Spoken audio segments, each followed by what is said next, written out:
दुनिया भर से सनातन धर्म की सारी खबरों से रहना चाहते हैं अपडेट, तो सब्सक्राइब करें द साइंटिफिक हिंदू को।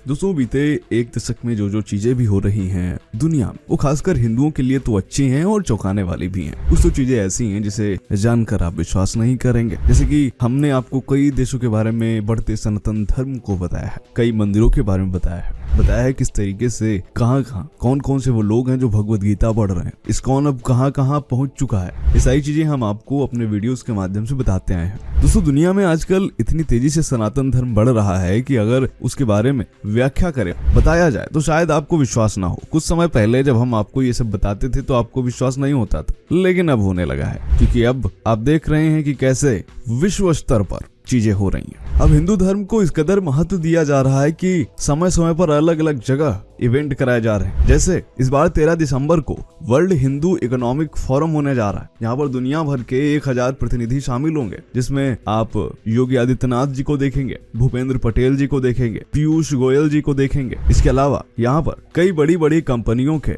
लोग शामिल होंगे और इससे बात की जाएगी किस तरीके से हिंदू समाज को और दुनिया भर में रहने वाले हिंदुओं को आर्थिक रूप से सशक्त किया जा सकता है। ऑफ इंडिया रिपोर्ट के अनुसार मुंबई के जियो वर्ल्ड कन्वेंशन सेंटर में 13 से 15 दिसंबर तक विश्व हिंदू आर्थिक मंच यानी WHEF का आयोजन किया जाएगा। इसका थीम है भविष्य के लिए भविष्य की सोचें, और यह भगवत गीता से प्रेरित है। इसी तरह से अब देखने वाला होगा कि ये इवेंट कैसा होता है। फिलहाल आज के इस वीडियो पर लौट के आते हैं। आज के इस वीडियो में हम आपको बताने वाले हैं कि आखिर कौन से हैं वह 5 इस्लामिक देश जहां पर हिंदू सनातन धर्म काफी तेजी के साथ फैल रहा है। आखिर क्यों अरब देशों में एक बार फिर से भगवत गीता की बात की जा रही है, क्यों अरब देशों में जो कट्टर मुस्लिम है वो भी इस्कॉन की शरण में जा रहे हैं, सब जानेंगे आज के इस वीडियो में। स्वागत है आपका द साइंटिफिक हिंदू पर।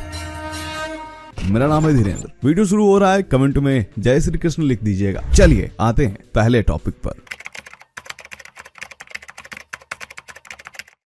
हमारे बगल के आपने इस्लामिक देश तो देखे हैं। जी हाँ, मैं बात कर रहा हूँ बांग्लादेश और पाकिस्तान के। ये भी एक इस्लामिक देश ही है, तथा कथित इस्लामिक देश। और यहाँ पर हिंदुओं के साथ किस कदर ज्यादती की जा रही है, इससे तो पूरी दुनिया अनजान नहीं है। खुलेआम हिंदुओं को मारा जा रहा है, मूर्तियां तोड़ी जा रही हैं, वो सब कुछ किया जा रहा है जिसकी आप कल्पना तक नहीं कर सकते। अगर आप इसको हिंदू और मुस्लिम के नजरिए से ना देखें, सिर्फ और सिर्फ मानवता के नजरिए से देखें, तो वह भी काफी नृशंस नजर आता है कि आखिर कैसे एक मनुष्य के साथ ऐसा कर सकता है। लेकिन उसमें इनको किसी भी तरह की क्रूरता नहीं दिखाई देती, क्योंकि शायद इनकी पुस्तकों में लिखा है, इनके धर्म में यही लिखा है, इनके मजहब में यही लिखा है। यहाँ पर हिंदू इस कदर खत्म हो रहे हैं कि जिसकी तुलना नहीं की जा सकती, जिसकी कोई व्याख्या नहीं की जा सकती। लेकिन इन्हीं सब के बीच में अगर मैं आपसे बताऊं कि कुछ ऐसे भी इस्लामिक देश हैं जहां पर हिंदुओं की आबादी आश्चर्यजनक रूप से बढ़ी है और लोग सनातन धर्म को यहां पर अपना रहे हैं, तो आप क्या कहेंगे? शायद ये बात आपको हजम ना हो, विश्वास ना हो इन बातों पर। तो चलिए आज जानते हैं ऐसे उन 5 देशों के बारे में जहां पर तेजी से बढ़ रहा है सनातन धर्म। तो दोस्तों, सबसे पहला देश आता है यूएई में सनातन धर्म किस कदर फैल रहा है, इसके बारे में आपको बताना ज्यादा आवश्यक नहीं है, क्योंकि अभी हाल में ही आपने कई ऐसी घटनाएं देखी हैं जो ये बता रही हैं कि यूएई में किस कदर हिंदू सनातन धर्म फैल रहा है और यहाँ के मुस्लिम सनातन विचारधारा को अपना रहे हैं। यह बात भी किसी से छिपी नहीं है। अभी हाल ही में डॉक्टर बू अब्दुल्ला, जो कि संयुक्त अरब अमीरात यूएई के बहुत बड़े बिजनेस कारोबारी हैं, वह बाबा धीरेन्द्र कृष्ण शास्त्री से मिलने आए थे और उनको अपने यहाँ सत्संग के लिए भी आमंत्रित किया था और वह गए भी थे। और फिर उसके बाद अभी हाल ही में वह जगत गुरु स्वामी श्री राम भद्राचार्य जी के चरण में नतमस्तक होते हुए भी नजर आए। तो ये सारी चीजें ये बता रही हैं कि इस कदर यूएई में बड़े बड़े लोग भी सनातन धर्म को अपना रहे हैं। और यूएई में करीब इस समय 12 लाख से ज्यादा हिंदू रहते हैं। पहला मंदिर यहाँ पर 1958 में बना था और दूसरा भव्य मंदिर अभी यहाँ पर मोदी जी खुद गए थे, उसका उद्घाटन करके आए थे। इसके अलावा भी छोटे बड़े मंदिरों को यूएई में मिला दे तो उनकी संख्या 12 से 15 के बीच में है। ये जो सारे मंदिर हैं, इसके लिए यूएई सरकार ने ही जमीन दान की है और हर तरह की सहायता की है। यूएई के शेख भगवान की आरती भी करते हैं और उनके भजनों पर जमकर नाचते भी हैं। यकीन नहीं हो रहा तो ये वीडियो देख लीजिए।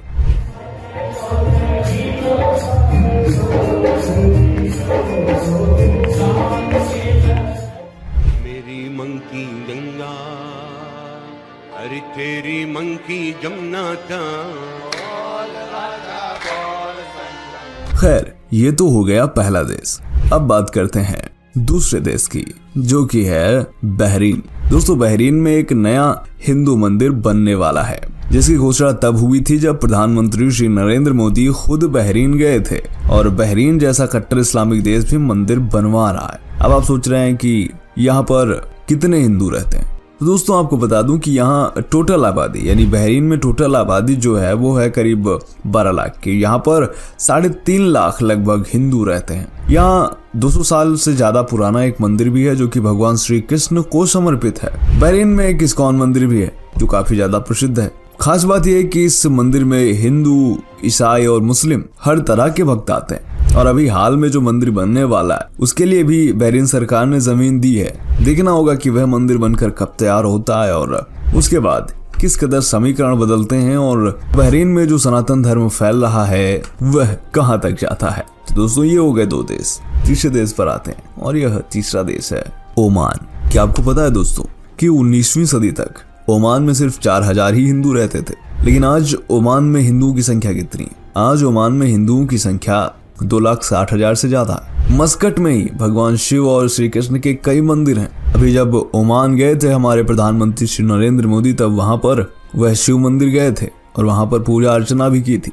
इसके अलावा यहाँ पर एक इस्कॉन मंदिर भी है और उस इस्कॉन मंदिर में तमाम मुस्लिम भक्त आते हैं, जिसके कई वीडियोस वायरल हो चुके हैं। यानी ओमान भी एक ऐसा देश है जो कि हमारे बगल के जो तथाकथित इस्लामिक देश हैं इनसे पुराना है और उसे डर नहीं है कि हिंदुओं के वहां होने से या फिर मंदिर बन जाने से उनका मजहब खतरे में आ जाता है। बाकी ये तो कन्वर्टेड हैं, इनका चिल्लाना तो जारी ही रहेगा।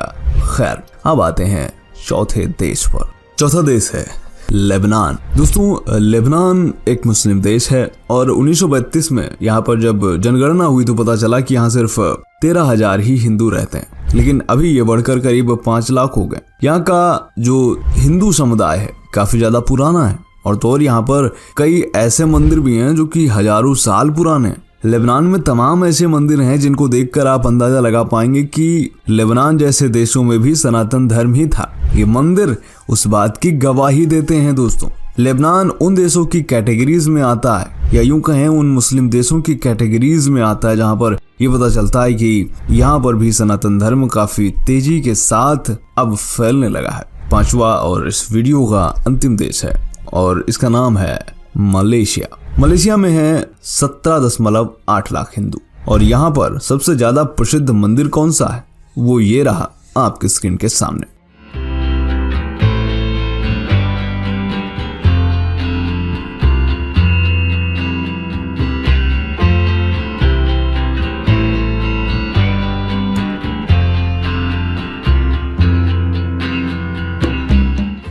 ये जो मंदिर आपने देखा इसको बोलते हैं बाटू गुफा मंदिर और यह सिर्फ मलेशिया में नहीं बल्कि पूरी दुनिया में प्रसिद्ध है। मलेशिया की टोटल आबादी 3.39 करोड़ है, जिसमें से लगभग 18 लाख हिंदू हैं। जी हाँ, 17.8 लाख तो जनगणना के हिसाब से हैं, लेकिन टोटल अगर हम बात करें तो 18 लाख से ज्यादा हिंदू यहाँ पर हैं। हालांकि मलेशिया में लोग चाहकर भी सनातन धर्म को नहीं अपना सकते, क्योंकि यहाँ पर कट्टरपंथियों के दबाव में सरकार ने कानून बनाया जिसमें मुस्लिमों को सनातन धर्म अपनाने पर प्रतिबंध है या फिर कोई भी ऐसा धर्म अपनाने पर प्रतिबंध है जो कि इस्लाम से अलग हो। फिर भी यहाँ सनातन धर्म बढ़ रहा है, लोगों की आस्था सनातन धर्म के प्रति बढ़ रही है। लोग सनातन धर्म को अपना नहीं सकते तो क्या, परंपराओं को तो अपना सकते हैं और वो अपना रहे हैं।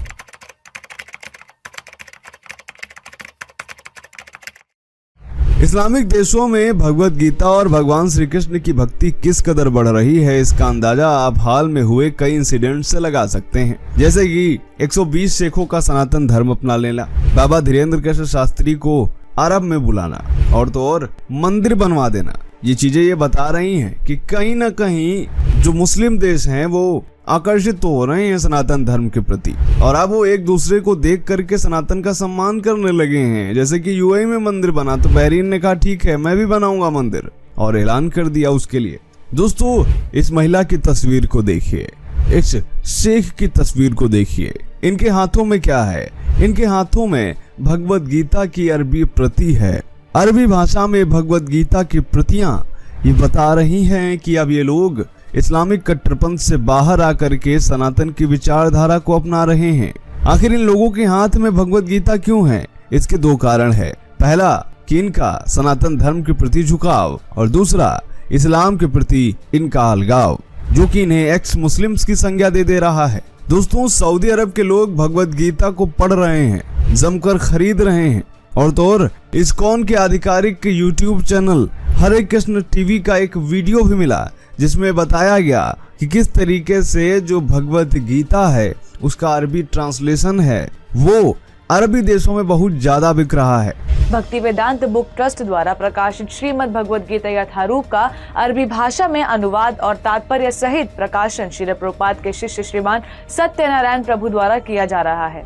और इस्कॉन ने जो ये भगवत गीता अरबी भाषा में जारी की है, इसने सऊदी अरब जैसे देशों में धमाल मचा के रखा है। इस्कॉन द्वारा अब तक 20 से अधिक भाषाओं में भगवत गीता का अनुवाद किया जा चुका है। जिस तरीके से हम देख रहे हैं कि भगवत गीता का अनुवाद जब इंग्लिश में किया गया, फिर यूरोप के देश चाहे अमेरिका हो, ब्रिटेन हो, इन सारी जगहों पर बहुत बड़ा क्रेज देखने को मिला और करोड़ों की संख्या में लोगों ने सनातन धर्म को अपना लिया, क्रिश्चियनिटी को छोड़ करके।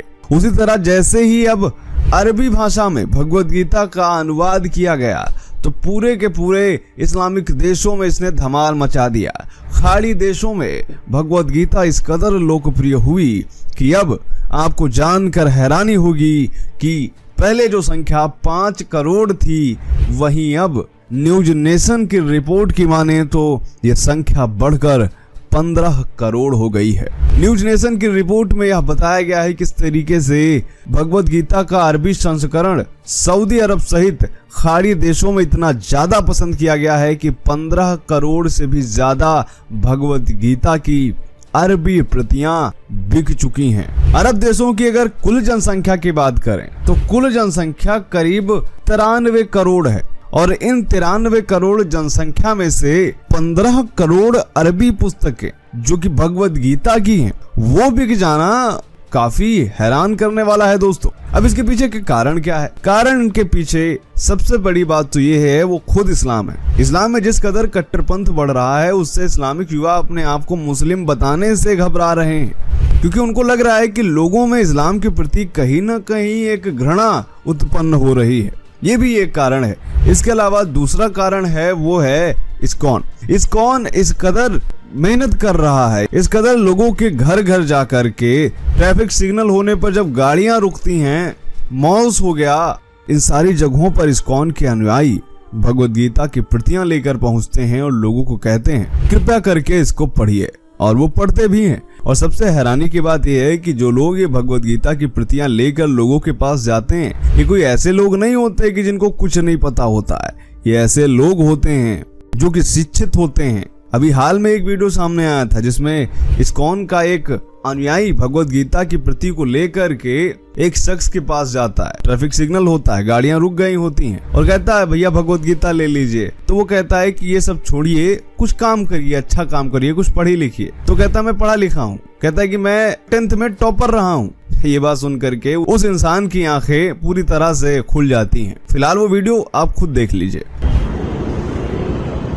Actually, Roji, we came from Delhi to distribute Bhagavad Gita here. So we are distributing Bhagavad Gita, and as it is very important for the human body, you can take it or you can take the small books. It's Roji. Roji, I am a student. I am in 11th class.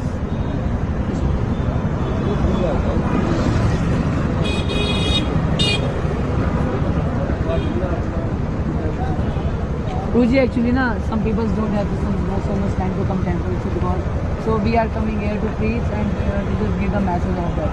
That's why we came here. जी बिल्कुल कर रहा हूँ रोजी। I have score 95% 10th class.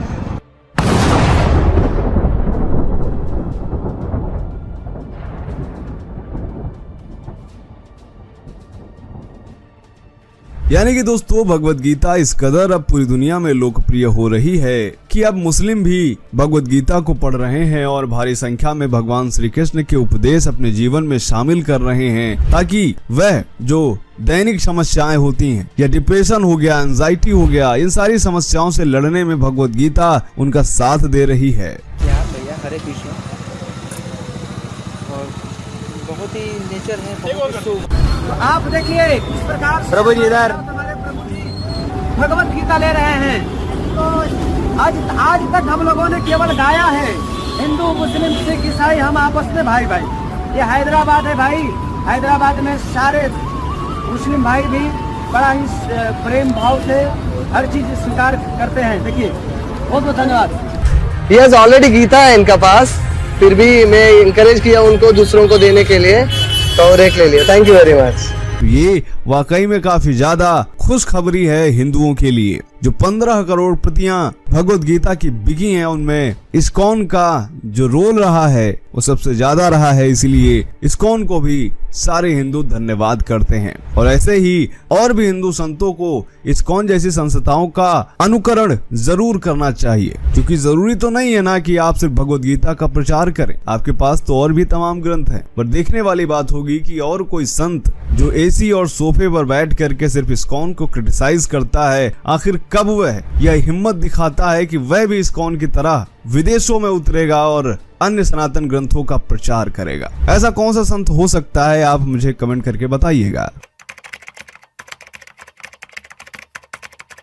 आज हम विभिन्न social media platform, चाहे Facebook हो या यूट्यूब या फिर कोई और प्लेटफॉर्म, हर जगह विदेशियों द्वारा हरे राम हरे कृष्ण का कीर्तन जब हम देखते हैं तो गर्व से सीना चौड़ा हो जाता है।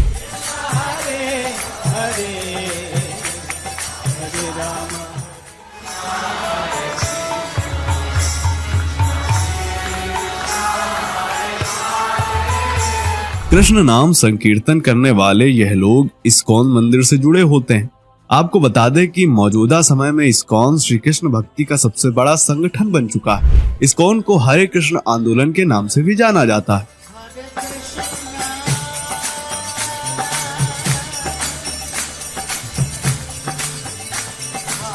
आज इस्कॉन से जुड़े लोग दुनिया भर में मौजूद हैं। लगभग हर बड़े शहर में इस्कॉन के मंदिर बने हुए। अब सवाल उठता है कि आखिर दुनिया भर में इस्कॉन इतना लोकप्रिय क्यों है? आखिर क्यों बड़े बड़े उद्योगपति और सेलिब्रिटी इस्कॉन से जुड़े हुए हैं? नमः ओम विष्णुपादाय कृष्ण प्रेष्ठाय भूतले। And just for whatever reason, the study of the Gita at this particular point in my life really clarified a lot of ideas. तो दोस्तों, इसका सबसे बड़ा कारण है भगवत गीता। जी हाँ दोस्तों, भगवत गीता एकमात्र ऐसी पुस्तक है जिसमें जीवन का संपूर्ण समाधान है। इसके अलावा भक्ति वेदांत स्वामी श्रील प्रभुपाद का अथक प्रयास इस्कॉन की लोकप्रियता का बड़ा कारण है। आज दुनिया भर में श्री कृष्ण उपासना के कई सारे केंद्र हैं, ढेरों मंदिर हैं, अनेकों संस्थाएं हैं जो दुनिया भर में कृष्ण भक्ति और गीता का संदेश पहुंचाने का काम करती। परंतु जिस समय दुनिया के अन्य देशों में हिंदू धर्म से लोग परिचित नहीं थे, उस समय केवल श्रील प्रभुपाद जी ही ऐसे संत थे जिन्होंने इस्कॉन की स्थापना करके जन जन तक कृष्ण भक्ति का प्रचार प्रसार किया। इस्कॉन का पूरा नाम है international society for Krishna consciousness, जिसका हिंदी में अर्थ है अंतर्राष्ट्रीय कृष्ण भावनामृत संघ। श्रील प्रभुपाद जी ने वर्ष 1966 में न्यूयॉर्क से जब इसकी शुरुआत की थी, उस समय उनके साथ कुछ गिने चुने लोग ही थे और उन्हें भी वहाँ बेहद निकृष्ट समझा जाता था। लोग इन्हें हिप्पी के नाम से जानते थे। हिप्पी लोग पूर्णतः भौतिकवादी जीवन जी रहे थे। इनका जीवन पूरी तरह शराब और व्याभिचार में लिप्त था, परंतु श्रील प्रभुपाद ने उनका जीवन पूरी तरह बदल दिया। जो हिप्पी थे वो अब हैप्पी बन चुके थे। थोड़ी ही दिनों में ये लोग सात्विक और आध्यात्मिक जीवन जीने लगे और इसका प्रभाव ऐसा पड़ा कि अन्य लोग भी इस्कॉन से जुड़ने लगे। आज इस्कॉन के दुनिया भर में 1000 से अधिक केंद्र हैं। अकेले भारत में ही इसके 400 से अधिक केंद्र हैं। और यही नहीं, अब तो खाड़ी देशों में भी इस्कॉन पैर पसारने लगा है। आजकल युवा पीढ़ी कट्टरवादी सोच से बाहर निकल रही है।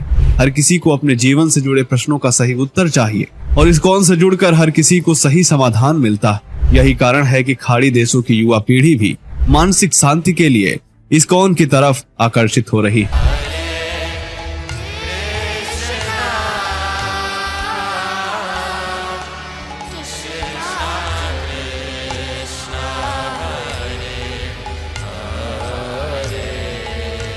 दुबई, अरब, बहरीन, ईरान, शारजाह आदि खाड़ी देशों में इस्कॉन ग्रुप लगातार बढ़ रहे हैं और कृष्ण चेतना का प्रचार प्रसार कर रहे हैं। हालांकि इन देशों में रूढ़िवादी विचारधारा और शरिया कानून के चलते खुले तौर पर अभी कृष्ण नाम संकीर्तन की अनुमति नहीं है, परंतु फिर भी हजारों युवा इस्कॉन से जुड़ रहे हैं। इस्कॉन से प्राप्त जानकारी के अनुसार दुबई में इस वक्त 50 से अधिक इस्कॉन ग्रुप काम कर रहे हैं।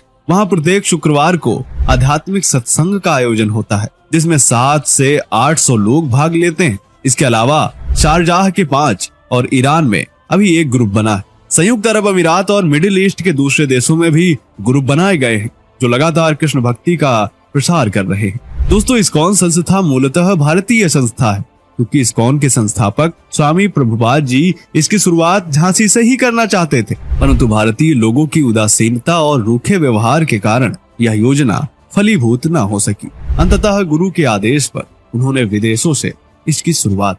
कुछ लोग आरोप लगाते हैं कि इस्कॉन वाले हिंदू नहीं हैं, या फिर ये कहते हैं कि इस्कॉन का पैसा विदेश जाता है। उन्हें बता दें कि इस्कॉन का पैसा मंदिर निर्माण में, धर्म प्रचार में तथा अन्य कई समाज कल्याण की योजनाओं में खर्च होता है। इस्कॉन पूरी तरह वसुधैव कुटुंबकम की भावना से कार्य करता है, जिसका उद्देश्य समस्त विश्व को कृष्ण भक्ति से जोड़ना है।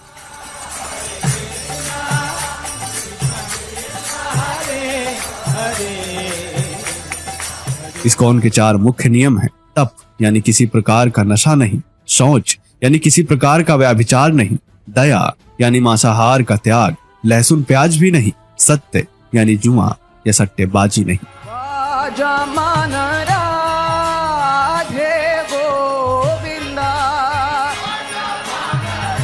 यदि एक वाक्य में कहें तो यही सनातन धर्म के मुख्य नियम है। इसीलिए इस्कॉन वाले सही मायने में सच्चे सनातनी हैं।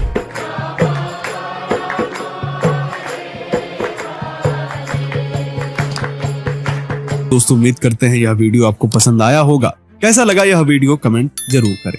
मिलते हैं आपसे अगले वीडियो में, तब तक के लिए जय हिंद, जय भारत, वंदे मातरम।